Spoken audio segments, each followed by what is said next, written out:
Ассалаумағалейкум ағайын. Қостанай облысы Қызбел ауылындағы карантин уақытындағы біздің ауладағы жаттығу.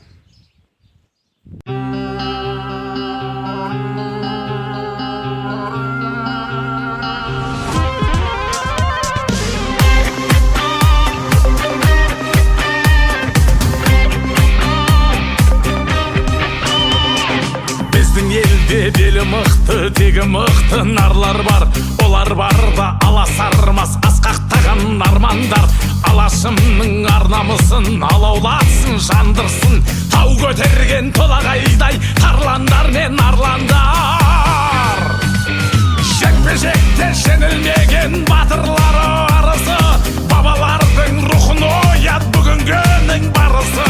Қазағымның қанын ойнап қайсар ұлдар қаймықпа. Мойныңда тұр мәңгілік ел, ұлы дала намысы.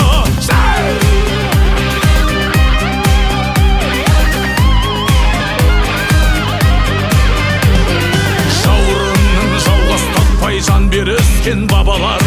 Арнамызды алашының бақытымен бағалар. Бақ көтеріп батырларын баптай білген қазағым. Жекпе-жектің тектілігі тек біздерде ғана бар. Жекпе-жекте жеңілмеген батырлары